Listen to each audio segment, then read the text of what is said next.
look, man, you subscribed. Don't look at me. It's not my fault. You were aware.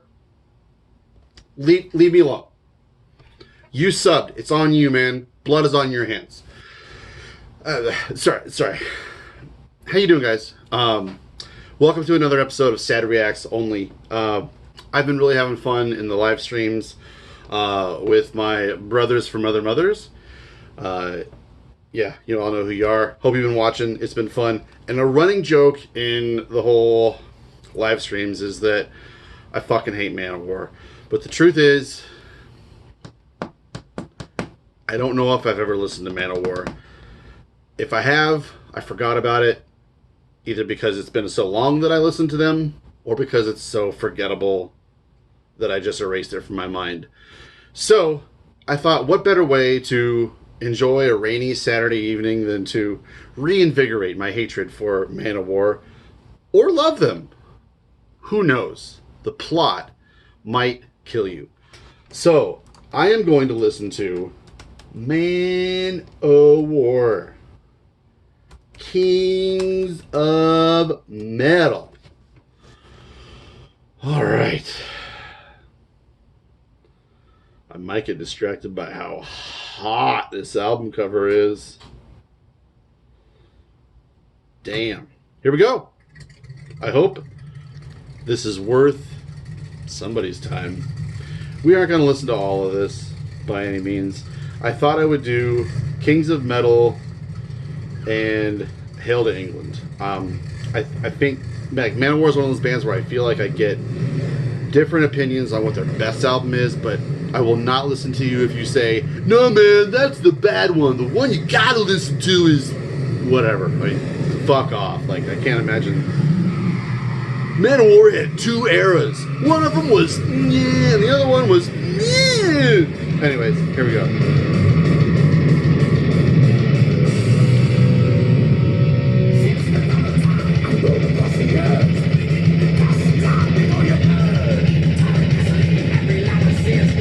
Oh, these vocals remind me of something.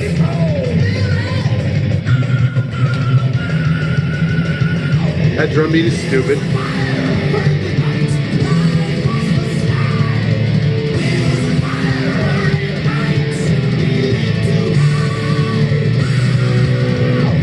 That was a great. Wow! That's pretty good.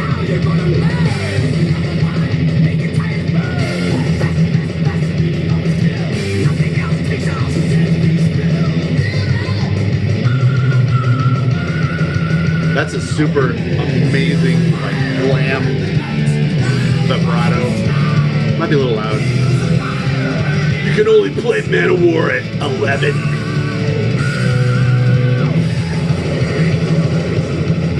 Like,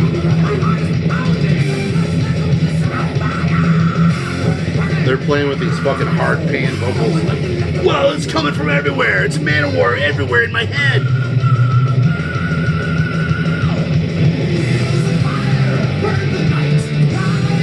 The dynamic of this song so far is just like...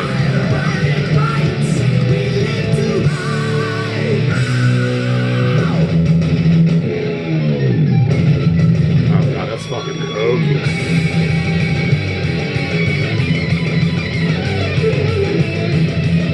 Like, I get it. They're fucking aiming for the seats. Whatever you call that. The sports thing that means you're trying as hard as you can. And like, I figured there would just be like fucking back to back with your bro solos the whole time. Anyway, I just don't understand why you would fucking play this hokey ass drum beat over this song.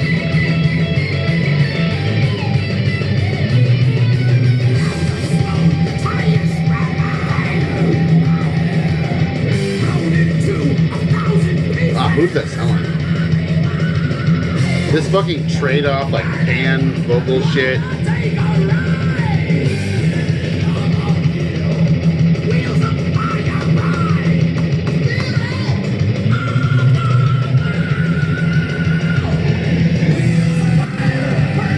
I should not be fucking with my speaker wires while I'm doing this, but whatever, I'm fidgety.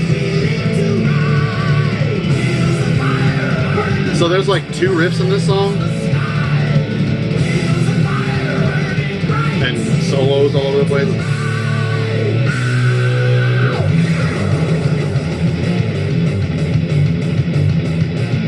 Oh, there we go. A minute ago, I was trying to get a Metal Archives, and Metal Archives was fucking down. And I was like, what do we do if fucking Metal Archives goes down? Thank fucking hell for that website. So Kings of Metal came out in 1988. It is their 1, 2, 3, 4, 5, 6, 6th album. So I've heard Hail to England is on their best also. God, this is... Oh yeah!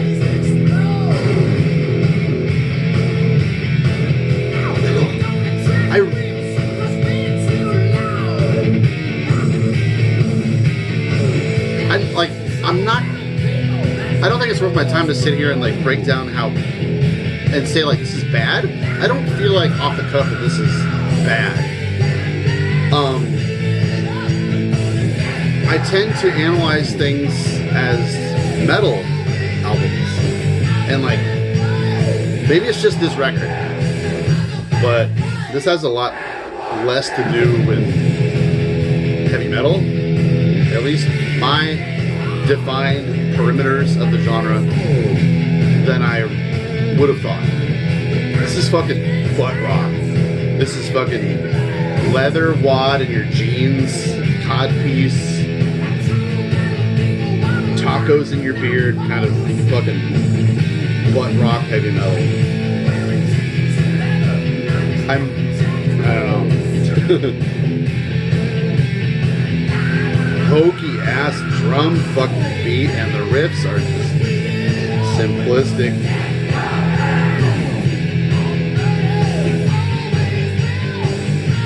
It was a real like wake up call for me when Immortal, one of my favorite metal bands, went from Blizzard Beasts to losing Demonaz, switching to Abath on bass and vocals and some songwriting, released At the Heart of Winter, and then toured with Manowar. It was just like my walls came fucking crumbling down with that band.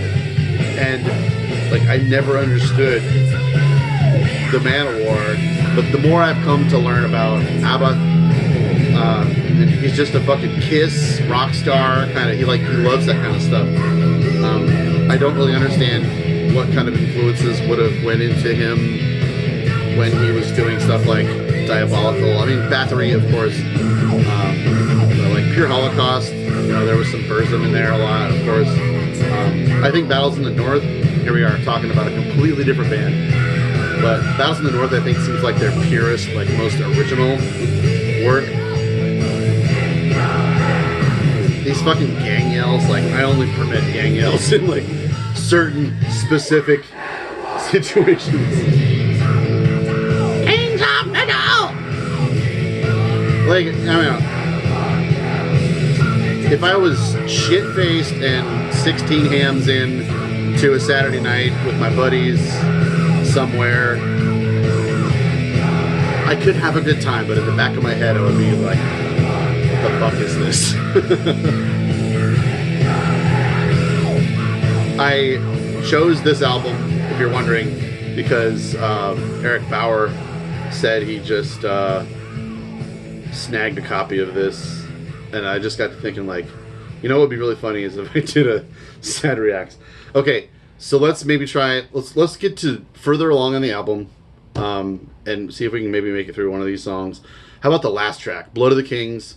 This is 7.5 minutes long, and we won't do all of it. I'm going to queue up Hail to England in the other tab, and if, God damn it, if any of you say, you chose the wrong 2 albums by Manowar, the other ones are completely different and way better, screw you.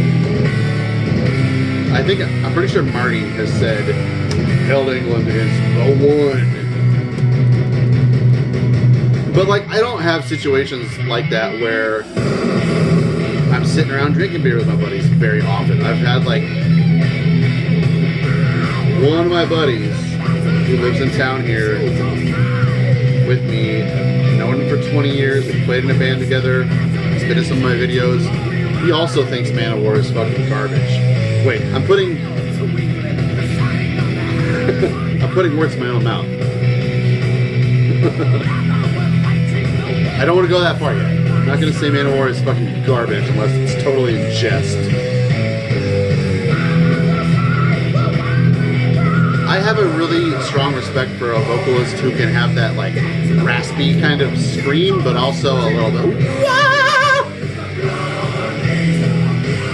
It takes a really talented vocalist to have a voice that can do both of those things. Like Wasp, J.D. Kimball from Omen, amazing singer, songwriter. I don't know, these sad reacts only tend to be just fucking chances for me to have a million tangents about other bands that I know about or like or whatever. Is there even a drummer? This must be a fucking drum machine where they just fucking programmed this.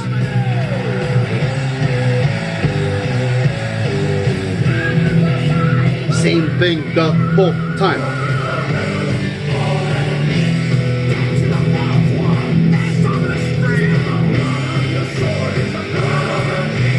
So like, okay, this came out in '88. One of the things about this that makes this like impenetrable for me to be able to enjoy is these fucking vocals. Just shut the fuck up. The vocals are over here, over here, over here. Fuck off.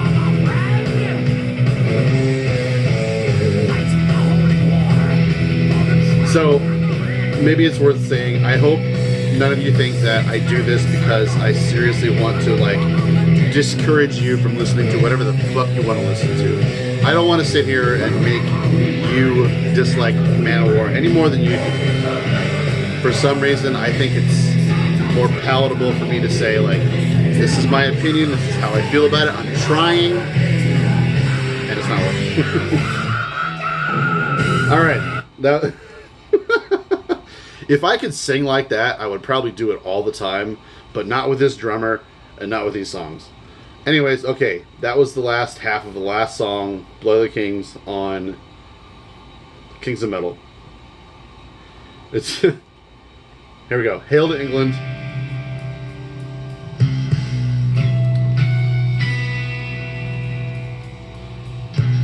(1984).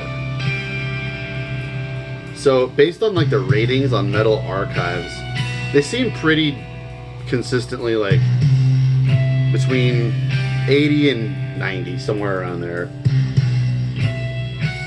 So like, I don't ever listen to Kiss, so I don't have that in my blood at all. And I know this has like so much to do with Kiss. So much about being theatrical and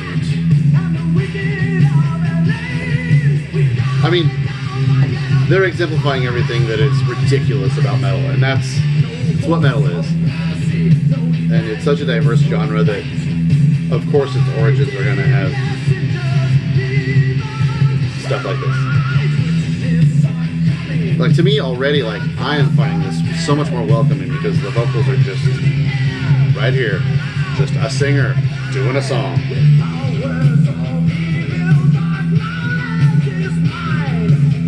His voice is kind of weaker on this so far.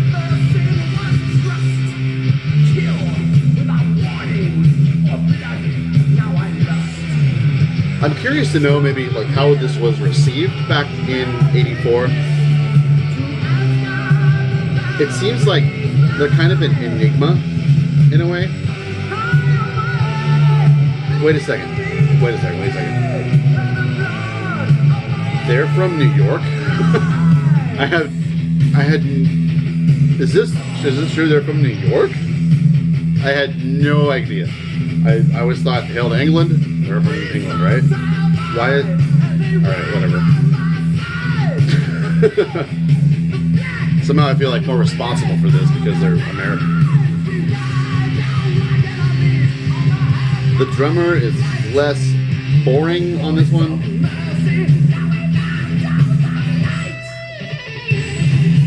So it looks like it's just been Eric Adams since 1980 and Joey DeMaio on bass and keyboards since 1980. I wonder if they've had like a revolving door lineup of guitarists. I know they're kind of famous for having like that Sting of the Bumblebee song where it's like a Bach song played on bass or whatever. Ross the Boss, 80 to 89. I think that's the name I've heard the most. This is so much more like humble and down to earth and like approachable and realistic. Not that I like it. The singer though, he's doing alright. Like he's pretty good for this kind of time period, but that last album was, his vocals were insane. I will go there.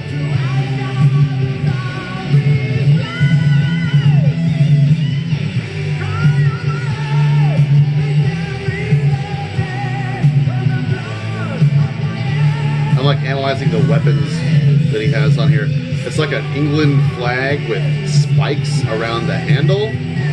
Like he's holding the flag and he has like spikes below it and above where you put your hand. Like why would you here's where you grab it, but not where the spikes are. Be careful. But he has like, never mind. I used to do Viking reenactment, so the practicality of swords and different various weapons like that kind of started to be an interest to me. Okay, let's do one more song on Hail to England and put this shit to bed. Each Dawn I Die. Here we go. Fucking butt rock.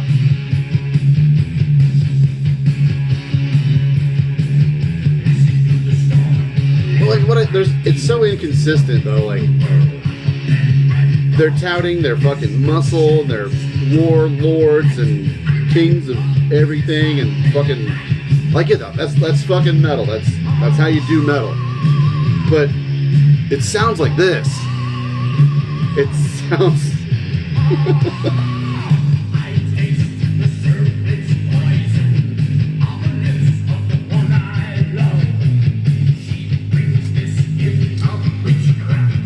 Oh god.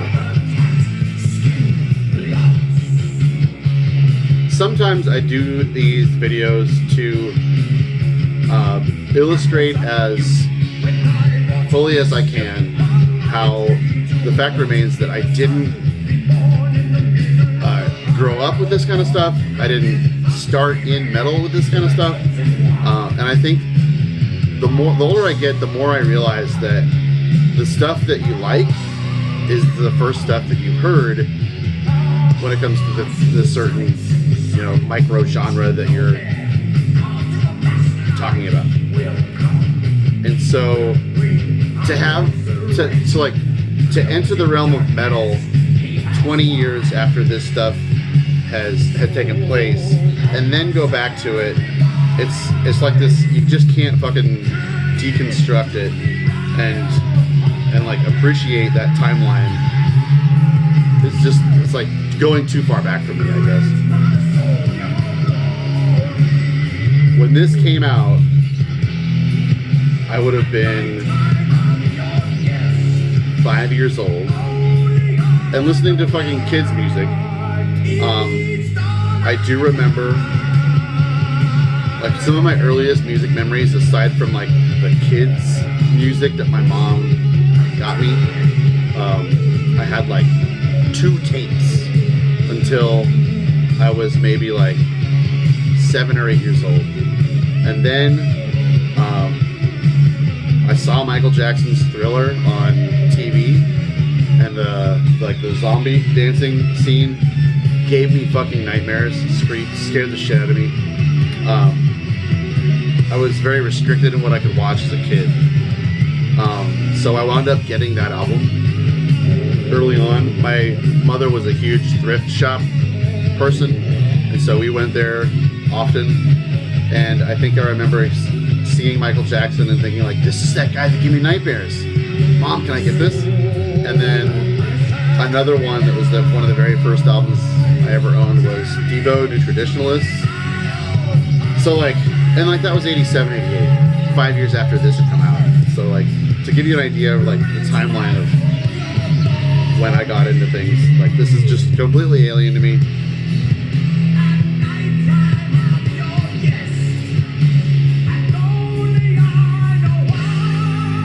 I feel like I have enough of a sensibility and personality with my music taste that I can appreciate anyone,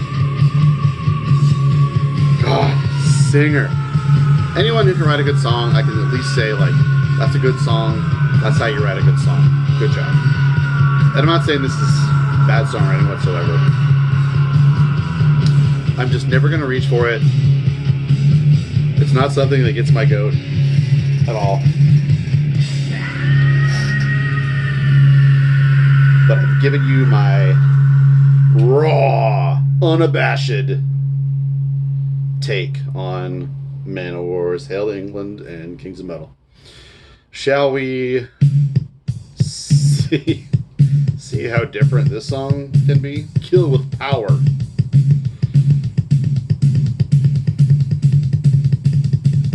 God, those cymbals sound like hot garbage.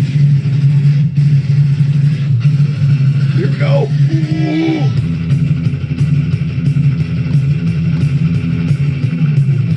Last weekend, I spent a lot of the time listening to Omen's Warning of Danger, which came out, I'm gonna fact check here, around this time period. I like, in my head at least, I put it back. Warning of Danger was 85. Yeah.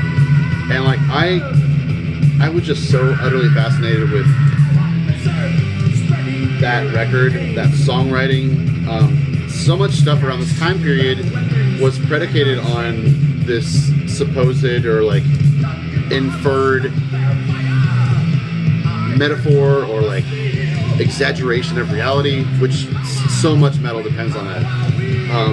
And I have always just been like, I've just always thought like, okay, like anything, you know, traditional heavy metal from the 80s had a super big cheese factor. And I always kind of saw that with Omen's early stuff, especially even Battle Cry. I always saw that, but for some reason something changed last weekend where it wasn't cheesing anymore. And it fucking clicked with me in a way that it hasn't. And I've been a fan of Omen casually for 10 or 15 years. I'm very familiar with Battle Cry, Warning of Danger. I listen to them fairly regularly. And it wasn't until last weekend, for some reason, just the mood clicked. Maybe I was just, like, for the first time able to focus so much more closely on the real song craft. But it came across so viscerally and with none of that supposed inferred metaphorical bullshit. And it blew my goddamn mind, and I couldn't stop listening to it. I've got Battle Cry and The Curse and the Nightmares EP coming in the mail. I've had Warning of Danger forever and ever and ever. I love that album to death. But so like I had a breakthrough moment with that album in a way that I've never had that kind of breakthrough with any band like this. And like I don't know if maybe that'll start happening with other more traditional kind of stuff, but I was just able to see with so much clarity the reality of what that album was without it being clouded with so much that has happened since then. And I really enjoyed having a new experience with that album that I was already familiar with, but just, you know, having a completely different reality with it at the time. Anyways, that's going to do it for Manowar. It may be another 20 years before I listen to Manowar. Thank you for watching. Goodbye.